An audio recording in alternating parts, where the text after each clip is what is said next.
Hello guys, welcome. We have a biology paper again here, which is paper 4-1, May, June 2022. Okay, so we will again go through this paper, discuss it and see all what it wanted. Alright, so let's start from the first question. The first question says, some students were studying the activity of yeast. They made a fact file shown in figure 1.1. Then we have some ideas written in 1.1. In the fig 1.1, we have the organism's name, yeast, its scientific name, the structure, which is a single cell. The main cell structures are cell wall, cell membrane, vacuole, nucleus, mitochondria, rough endoplasmic reticulum, and main source of energy is sugars. Okay, then the first point or the first question says, state the name of the kingdom in which yeast is classified. Alright, so the kingdom in which yeast is found is kingdom fungi. So we would state here fungi. Alright, so this is the kingdom for yeast. And then state the process that occurs in mitochondria to provide energy for yeast cells. So the process that usually provides energy for cells is respiration. Alright, and of course aerobic respiration. So we'll say here the name of the process is aerobic respiration. Alright. And then yeast cells make the enzyme sucrase. Sucrase catalyzes the breakdown of sucrose to glucose and fructose. Enzymes are made of protein. Explain how the shape of sucrase molecule is related to its function. Alright, so sucrase is meant to break down sucrose so that it can form glucose and fructose. So at the end of the day, sucrose is the substrate. Alright, so first of all, there must be a complementarity between sucrase and sucrose. Alright, okay, so this complementarity will allow the sucrose molecule to bind to the what? To the sucrase enzyme. At what part of the sucrase enzyme will the substrate bind? It will bind at the active site of what? Of enzyme sucrase. So we'll say that the active site is complementary to the shape of the substrate. Alright, yeah, so the shape of the sucrase molecule, meaning the active site, is complementary to the shape of the substrate so that the sucrase can fit in, so that sucrose can fit in. Alright, so complementarity of the shape but also specificity. The sucrase enzyme is specific to what? The shape of it is specific to the sucrose molecule. Hence, at the end of the day, it will be able to bind and catalyze or break it down to glucose and fructose. And then the student made an extract of sucrase from yeast cells. They investigated the activity of sucrase extract at different pH value.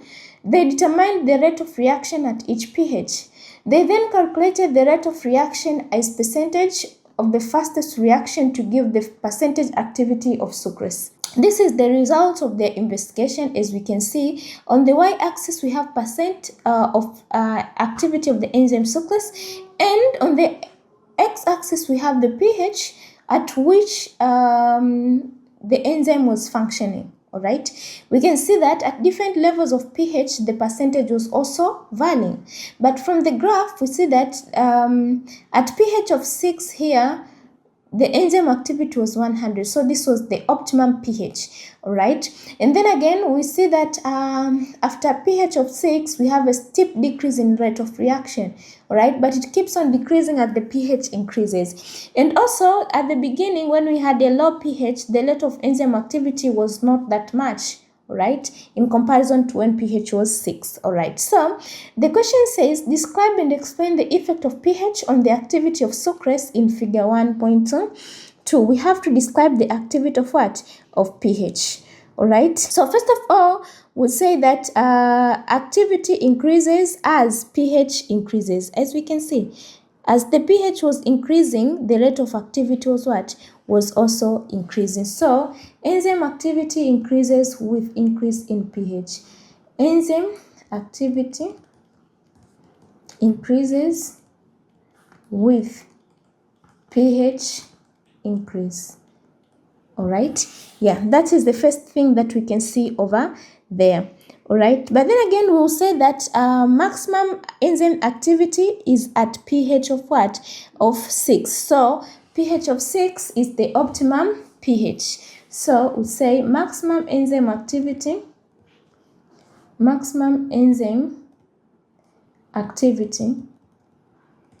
is at pH 6, which is the optimum pH according to this graph. All right, yes, then again we'll say that there's a steeper increase. All right, we can see a steep increase from pH of 5 to pH of what? Of 6. So we'll say steep increase in enzyme activity,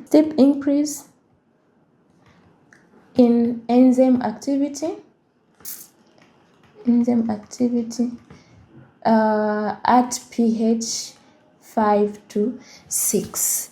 And then again, when we come back to our graph, we can see that there's a steep decrease in enzyme activity after pH 6. All right, so say that steeper decrease in enzyme activity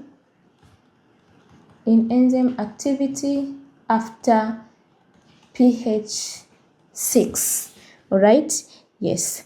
And then we'll go again to see, we saw that maximum pH or maximum percent activity was at pH of 6. But then again, we have a fall in what? In rate of what? Of enzyme activity. Okay, as we can see, minimum or low percent activity of the enzyme is at pH of what? Of 12. So we'll say minimum enzyme activity at pH 12. Minimum enzyme activity at pH 12. All right, as we can see, as the pH was decreasing, the rate of enzyme activity was also decreasing. All right, yeah, but also we can conclude our information about the graph by stating that the enzyme activity or the sucrase was active from a pH of 2 to a pH of what? Of 12. All right, so we say that the sucrase activity is between pH 2 to pH 12. Okay, the enzyme activity is from pH 2 to pH 12 according to the graph that we have been given over there. All right, yeah, so those are the description that we have seen from this graph. All right, yeah, so we can go further to explain why we have maximum enzyme activity at pH of what? Of 6. All right, and why we have decrease in enzyme activity at pH of 12. All right, yes, so we say that explanation, there is maximum pH enzyme activity at pH 6 as many enzyme substrates are formed. Enzyme substrates are formed due to many successive collisions.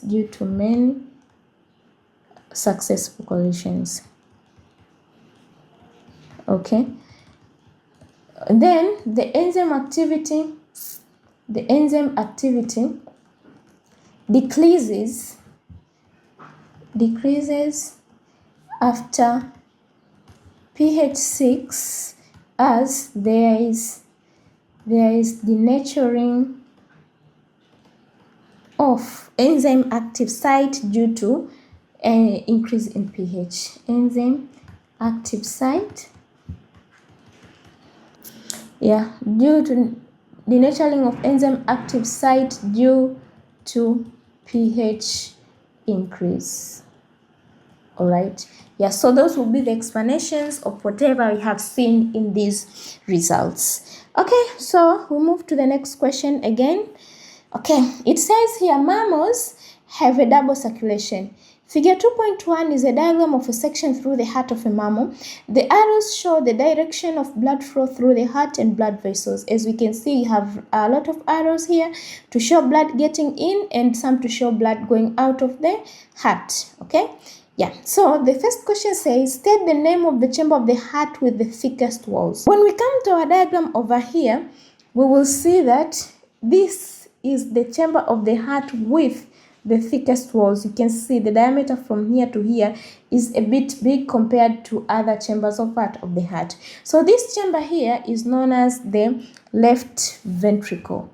We'll state here left ventricle. All right, then D is a vein. State the name of the vein and describe its structures. All right, so when we look at D, this one here, this part here, this one here shows that blood is going into the heart, but the blood that is going into the heart is coming from all other parts of the body. Hence, this part here is usually known as vena cava. So it's a vein with the name vena cava. All right, what is the description of what? Of the vena cava, description of its structure. All right. Okay, so just like other veins, we say that it has wide lumen. It has wide lumen just like all other veins. All right. Apart from having wide lumens, we say that it has thin walls. Has thin walls, but also has valves. Just like all other veins, it has what? Valves. So those will be the descriptions of part D. Okay. Identify the structure labeled X in figure 2.1 and state its role in the heart. Okay, so let's go to see X. Okay, so X is this part over here. All right, yeah. So what does X represent? X usually represents the semilunar valves. So we say that X is semilunar valve. Okay, what does semilunar valve do? It prevents backflow of blood. All right, so say that semilunar valves, these ones here, prevent backflow of blood. All right, we can go back to the diagram and see, for example, this arrow over here, this one here, indicates blood moving from the left ventricle through the pulmonary artery to the lungs. So when blood goes through the pulmonary artery, the semilunar valves here close so that blood does not move back into the ventricle. That's why we say it prevents backflow of blood. Okay, part B says, figure 2.2 is a diagram that shows the double circulation of a mammal. The arrows indicate the movement of oxygen and carbon dioxide in and out of the blood. Shade the blood vessel in figure 2.2 that transports blood with the highest oxygen concentration.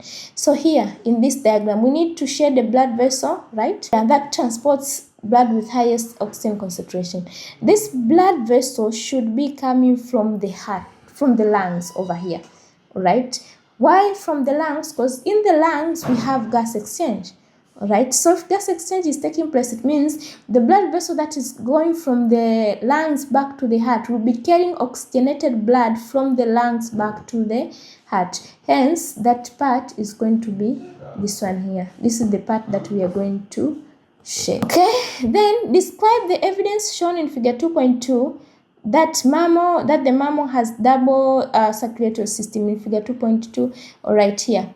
Where would it have why would it prove that it is having double circulation? All right, first of all, the heart has two sides. We can see it has this side over here and has this side over here. So we'll say that first of all, the heart has two sides. All right, has two sides which are left and right side. So it means blood is taking two loops. All right, okay, so if it has two sides, then it also has, we can see here, all right, we can see that blood is coming from this part here, pap, going that way. So this is one type of circulation, which is a circulation that has deoxygenated blood, all right, also known as pulmonary circulation. But then again, you have this cycle over here, this loop over here, which is bringing blood from the lungs. This blood now has what? Has oxygen, and this loop is usually known as systemic circulation. So you can say that it has pulmonary and systemic circulations.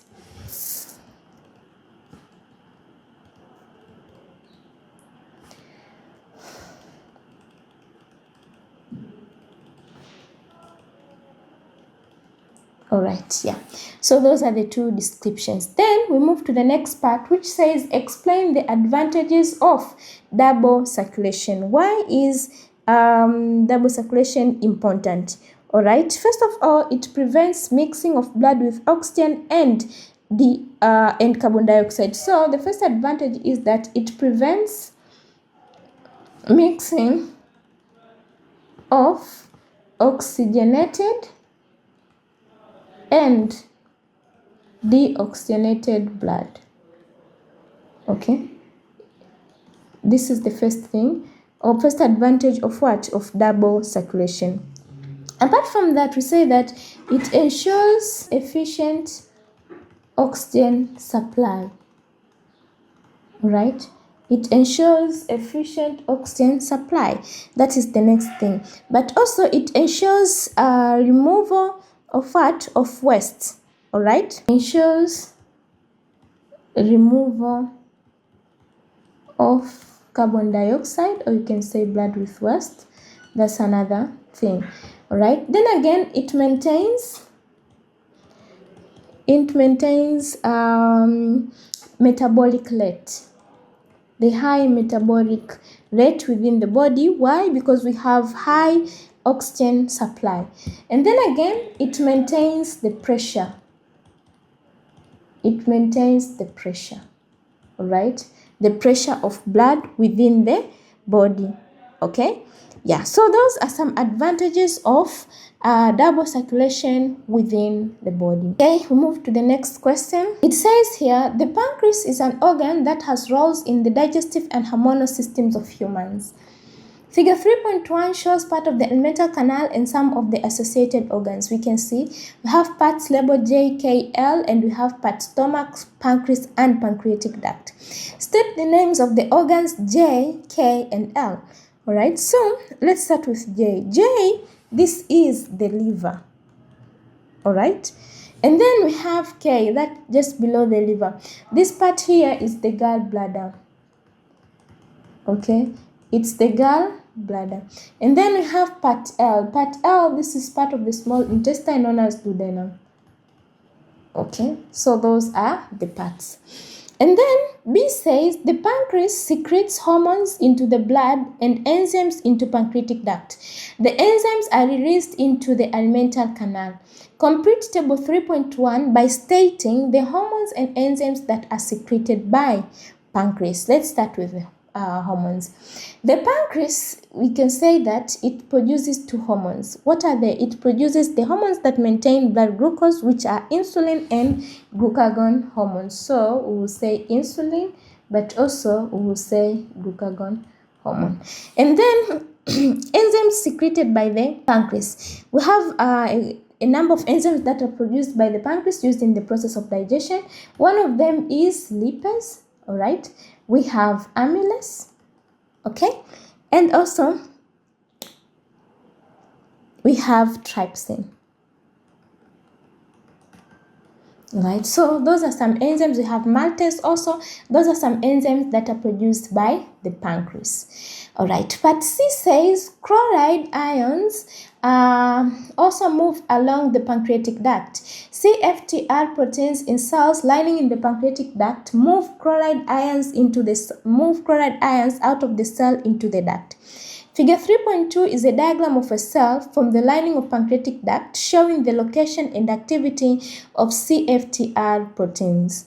All right, so we can see that CFTR proteins, we can see the pancreatic duct, we can see inside the pancreatic duct, like we have high concentration of what? Of chloride ions, which are definitely carried from the pancreatic duct cell into the inside the pancreatic duct. Okay, then the question says, explain how CFTR proteins move chloride ions across the membranes of the cell, shown in figure 3.2. CFTR proteins are these ones here. All right. How do they move chloride ions? So if they are moving chloride ions, it means they are carrier proteins. Okay, so if they are carrier proteins or transport proteins, it means they facilitate movement, they enable movement. So in short, they carry the chloride ions from a region of low concentration or against concentration gradient using what? Energy. All right. Yeah. So we would say that they are transport proteins. All right. They move chloride ions from low concentration to high concentration using energy. All right, so this is how they work, using energy, or we can say using ATP energy. It all means the same. All right, the next question says, the movement of chloride ions into pancreatic duct causes water to move from the cells into the duct to help flow of liquid in the duct. So the movement of chloride ions into the duct, this movement over here, movement from here to here, causes what? Causes water to also move the same way causes water to move into the pancreatic duct. All right, so explain how water moves from the cells into the pancreatic duct. All right, so water moves by osmosis. All right, yeah, water moves by the process of osmosis. Why so? Because increase in of chloride ions in pancreatic duct lowers the water potential inside the pancreatic duct. Hence, water moves by osmosis into the pancreatic duct. Okay, so we'll say that water moves from cells into pancreatic duct by osmosis. Okay, why? We say that chloride ions concentration, lower water potential concentration,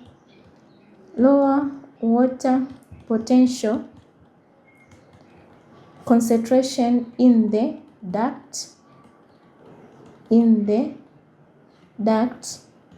resulting into water movement.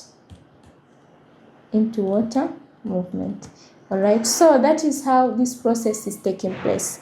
Okay, if CFTR proteins do not move chloride ions, the liquid in the pancreatic duct becomes very sticky and the duct becomes blocked. Pancreatic ducts are one effect of cystic fibrosis, which is inherited disease. Cystic fibrosis is caused by a mutation in gene that codes for CFTR proteins. Figure 3.3 shows the pedigree diagram of a family that has two people who have cystic fibrosis. Okay, so we can see the chart here. We have the ancestors. We have 1, 2, 3, 4, 5, 6, and 7. And then we have the key. The ones that are shaded black have cystic fibrosis, and the ones that are not shaded do not have cystic fibrosis. Okay, the allele that causes cystic fibrosis is recessive allele. Describe and explain the evidence shown in figure 3.3 that cystic fibrosis is caused by recessive allele. Now, recessive allele is an allele that do not express itself, right? So if it does not express itself, it might show up in future generations. You find that the future generations, like here, person 5 and 6, have cystic fibrosis, but the parents do not have. So it means the parents had the allele, but it was not dominant, it was recessive. All right, so it did not express itself. So to prove that they had cystic, the allele is recessive, it comes from the point that person 2 and person 3, they do not have the disease, but their children have expressed that disease. So we will say person 2 and 3 are heterozygous 2 or carriers of cystic fibrosis. So say here person 2 and 3 are heterozygous to cystic fibrosis. All right. And then person 7 is expecting a child with a man who is heterozygous for cystic fibrosis. Complete the genetic diagram to predict the probability of person 7 and heterozygous man having a child with cystic fibrosis. So person 7 is here. They have cystic fibrosis already, and then they are expecting a child with a man who has cystic fibrosis. So what will be the genotypes? Person 7 is having cystic fibrosis, so those are the alleles. But a man is heterozygous, so they'll be like this. Alright? When the gametes undergo meiosis, they'll appear like this. Alright? Yeah. Then we have to tell about the genotype offspring. So the offsprings will always be like this way. You had a parent with cystic fibrosis. When it goes here, it will be like this. Here it will be like this. Then here I'll have this and this. Alright, so the genotypes of the offsprings are expected to be A, or this way. Alright, so we have carrier and the one who has the disease, heterozygous or homozygous. The phenotype will be such that one with cystic fibrosis and without cystic fibrosis. So we'll say that AA, this one here has cystic with cystic fibrosis. And then phenotypical, this one here without cystic fibrosis.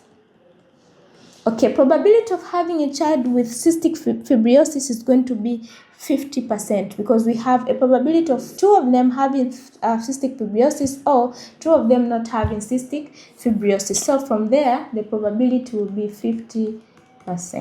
Researchers investigated the effect of adding keto manure or keto feces to field where snap bean plants were grown. Keto manure contains some protein. Explain how protein in keto manure is converted to the type of iron that plants can absorb. Alright, so keto manure has to be converted into what? The type of ions that plants can absorb. Okay, what exactly ions are we talking about here? We are talking about ions that are nitrate ions. Alright? Okay, so how is it going to be converted again into ions that plants can absorb? Alright, so first of all, this keto manure will contain protein inside them, alright, because they have nitrates, right? So they'll have proteins in them. So the first step will involve breakdown of what? Of proteins, alright? These proteins will be broken down into their smallest units, which are what? Amino acids, alright? So proteins will be broken down into amino acids, alright? Alright, so after it is broken down, these amino acids will undergo a process of deamination. Alright, now what is deamination? Deamination, this is the breakdown of what? Of amino acid to give what? To give ammonia, to give nitrogen group. Okay, which is a constituent of ammonium. So we have the proteins, then the proteins will be broken down by the process of deamination, alright, to form deamination is the process in which amino acids are broken down by the removal of the nitrogen part of the amino acids, alright. So when the nitrogen part is removed, it will form what? The part that is removed is forming something known as ammonia or ammonium ions, alright. Then these ammonium ions are broken down or converted into nitrate ions, alright, by a process known as nitrification. So when ammonium ions are converted into nitrate ions, they have now reached a step or a stage in which the plants can absorb them and use them, alright. So first of all, proteins are broken down into amino acids, then amino acids are broken down by the process of deamination to remove the nitrogen part, forming ammonia. Then the ammonia is undergoing nitrification to form what? Nitrates, alright. Then the nitrates that have been broken down will then be absorbed by the plants, yes, and then they'll be used by other processes, for other processes within the plant, alright. So we are going to say here that first of all, the proteins are broken down to amino acids. That's the first thing. Then after that, amino acids are broken by deamination process. The deamination process to form ammonia. To form ammonia or ammonium ions. Ammonium ions. Alright. Then after that, the ammonium ions are broken down to form nitrate by the process of nitrification. Alright. The ammonia or ammonium ions are broken down by nitrification to form nitrate ions. The nitrate ions are then absorbed by the plants. Alright. Yeah, so that is how keto manure is broken down to a state in which it can be absorbed by the plants. Alright. Snap bean plants are legumes which have root nodules that contain nitrogen fixing bacteria. Figure 4.1 shows some root nodules. We have the root nodules over there. Okay, so suggest the advantages to farmers of having snap bean plants that have larger number of root nodules. All right. Okay, so when we have a large number of root nodules, these ones here can actually convert nitrogen in the atmosphere into nitrates. So they do the process of nitrification, allowing the soil to have enough nitrates that are used by what? By the plants. Alright, so when we have them, it means we do not have to add fertilizers that have nitrates.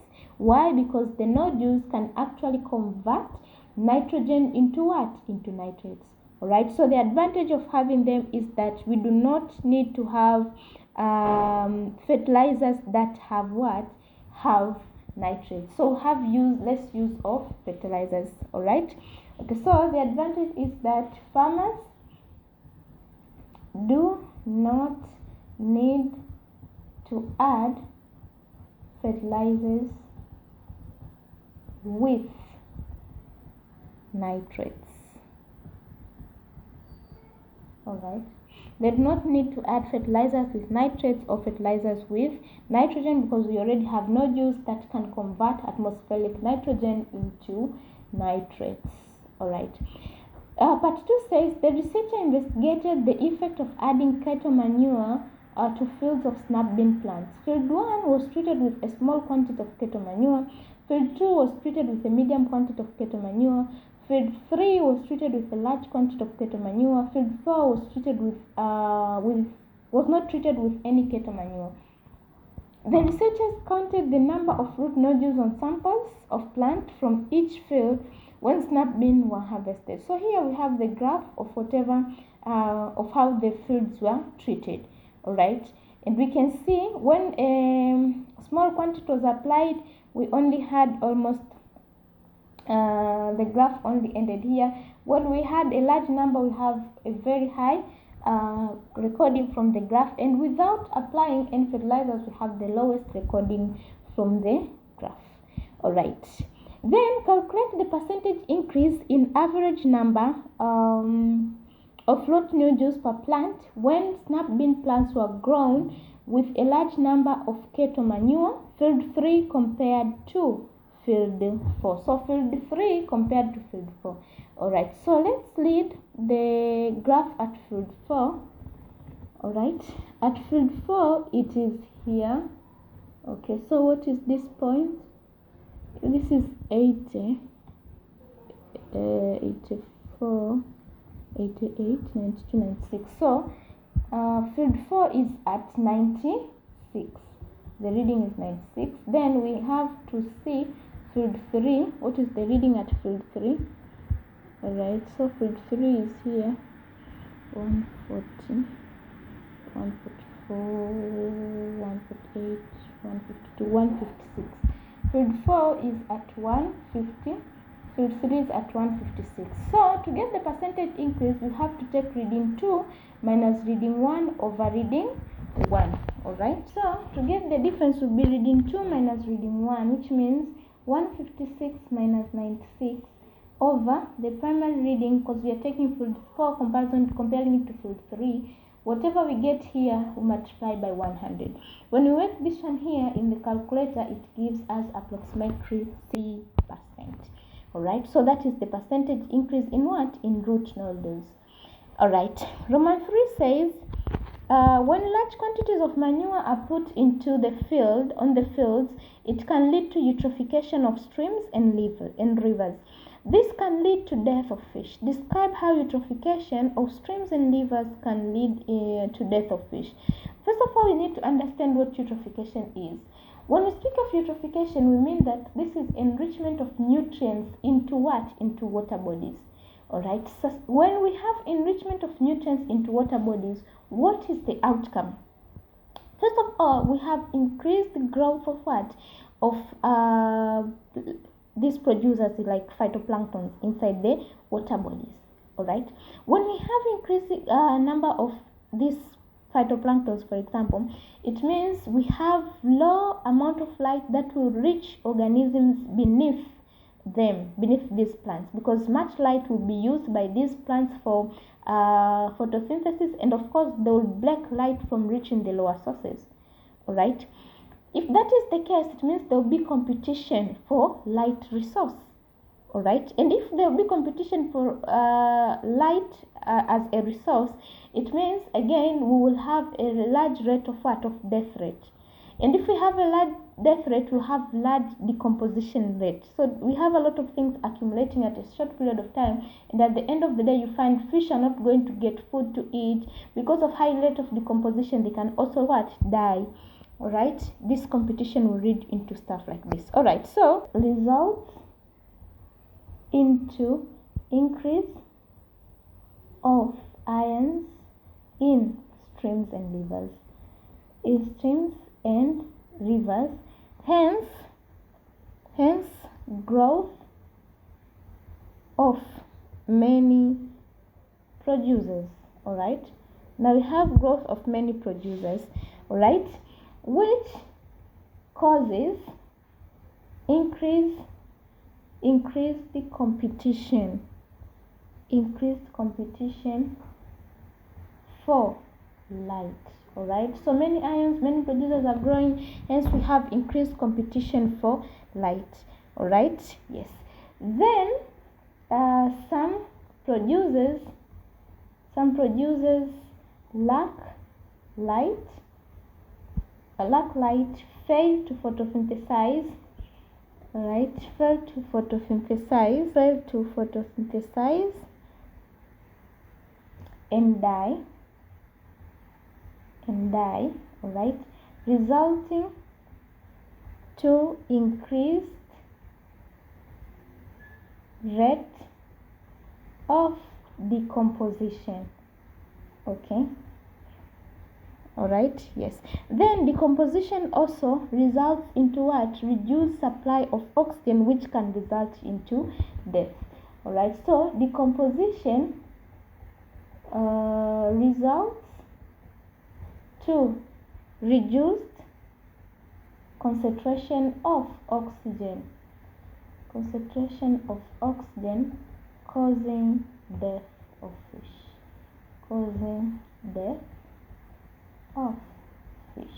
So this is all about eutrophication. You have many ions. Now because you have many ions, it means you have high growth rate.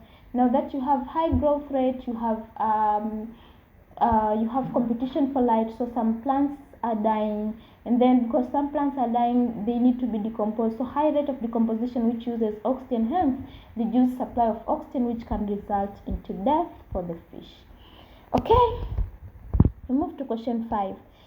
The Mulanje cedar is a national tree of Malawi.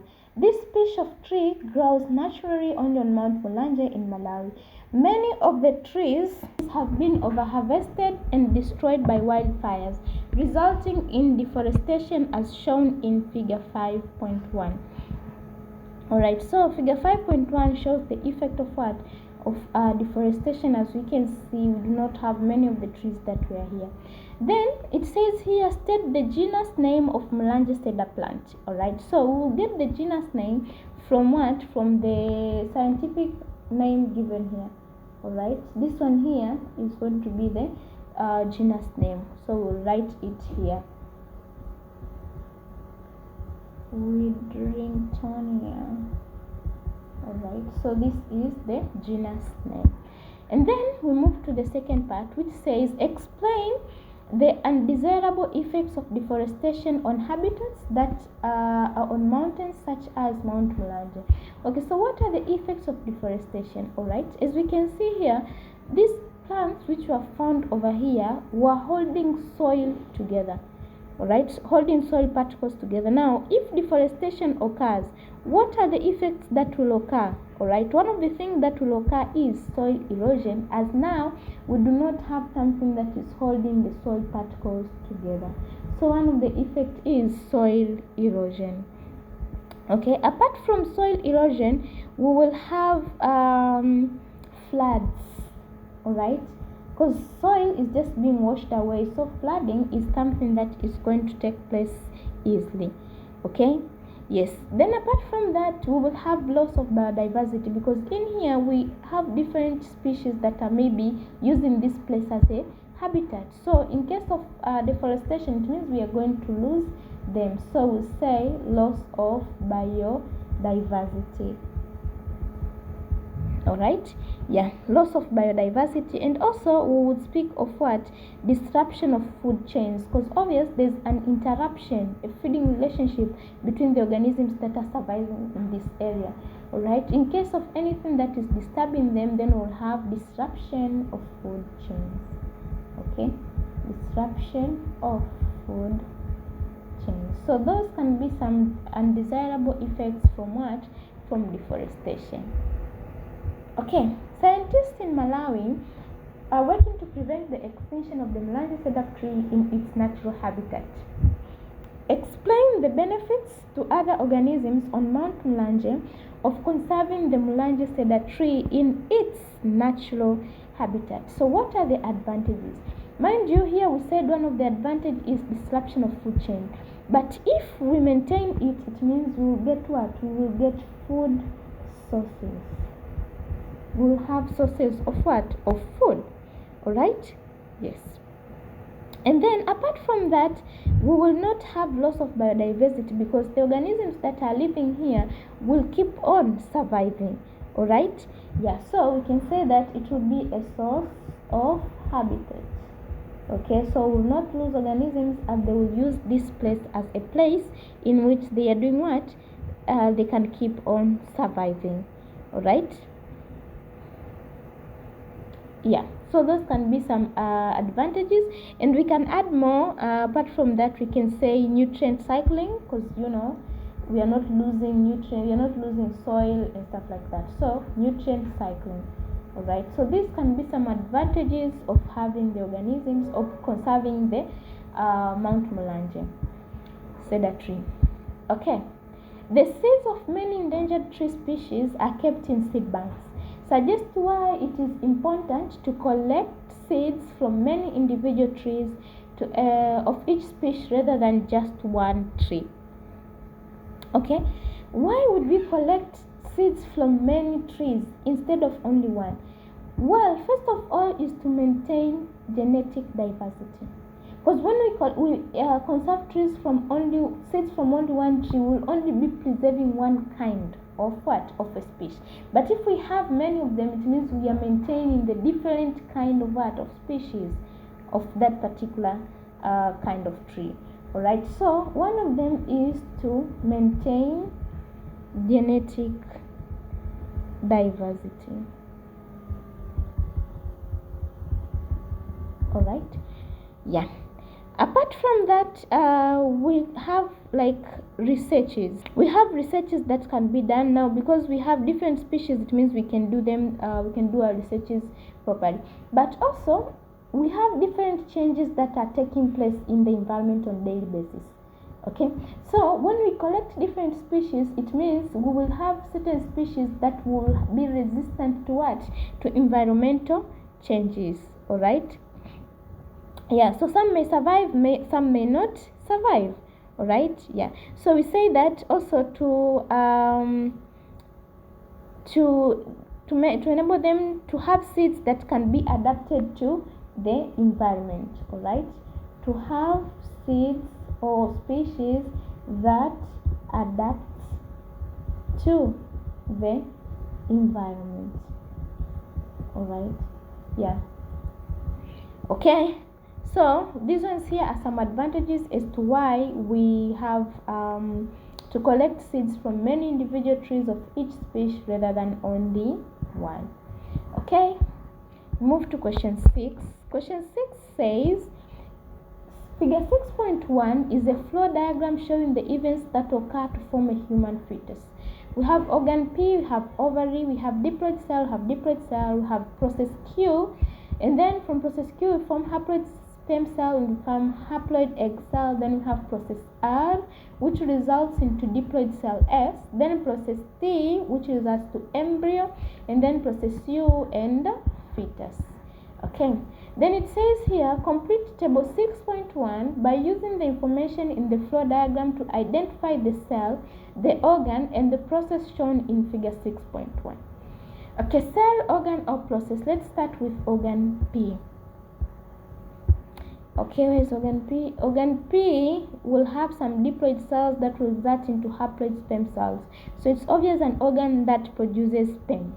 Alright, this organ is usually known as testis. So organ P will be the testis. And then cell S. Where is cell S? Okay, diploid cell S. Diploid cell S is formed after haploid cell, sperm cell and haploid egg cell have undergone process R, which is definitely fertilization. They form diploid cell S. This diploid cell S is known as a zygote. So we'll state here zygote.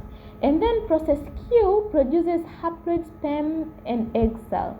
Okay, so the process that is producing haploid sperm and haploid egg cell is usually known as meiosis. So we'll write here meiosis.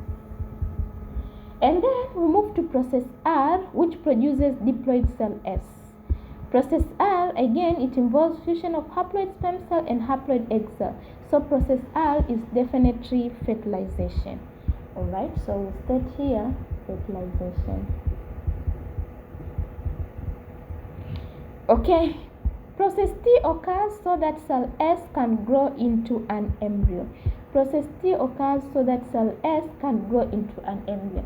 Now, the process in which a zygote can grow into an embryo is known as mitosis. So, we'll name process T as mitosis.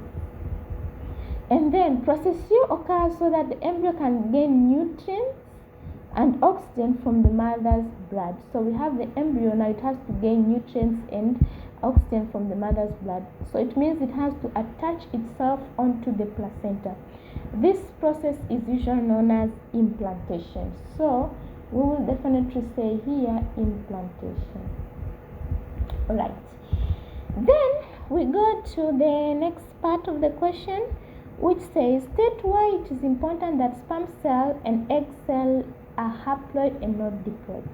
Alright, so they have to be haploid in order to maintain the number of chromosomes. Alright, if we have, let's say, an organism is supposed to have 24 chromosomes and it undergoes sexual reproduction, it means we should have 12 chromosomes from the male nuclei or male gamete and 12 from the female gamete, so that after fertilization this organism will keep on having 24 chromosomes. So it is so as to maintain number of chromosomes. Alright, to maintain number of chromosomes. Alright, then state the function of the gel coat that surrounds the egg. The gel coat that is surrounding the egg, its function is to prevent the egg from being fertilized by more than one sperm. Okay, so we say that to prevent more than one sperm from fertilizing the egg. The egg only has to be fertilized by one sperm. So the jelly coat is there so as to harden the egg soon after it is fertilized. And then we have this question here which says, complete the sentences with appropriate words. Placenta provides a large surface area for dash of oxygen and carbon dioxide gas. So we can say exchange of carbon dioxide or diffusion of carbon dioxide and oxygen gas between the mother and the fetal blood. Okay, so for the exchange of oxygen and carbon dioxide between the fetal and maternal blood. Dissolved nutrients also pass through the placenta. Examples of dissolved nutrients are dash acids. These are going to be amino acids. Alright. We have glucose. Alright. We have glucose that are passing through, and also we have lipids and glycerol. Or we have fat acids and glycerol. Alright. All these are dissolving or passing through the placenta. Antibodies from the maternal blood, giving natural, because they are coming from the mother's blood, so they are being passed. Hence, we will say that they are giving natural passive immunity. Alright? Yes. To the baby for some functions that the mother has had or has been vaccinated against. Each different type of vaccines contains one or more. So the vaccines usually contain an antigen from the pathogen. Alright, so they have one or more antigen. Antigen is a kind of protein that you find in what? From the pathogen of that particular disease. Alright? Alright. Yeah, so that was the last part of this question. Yeah, thank you.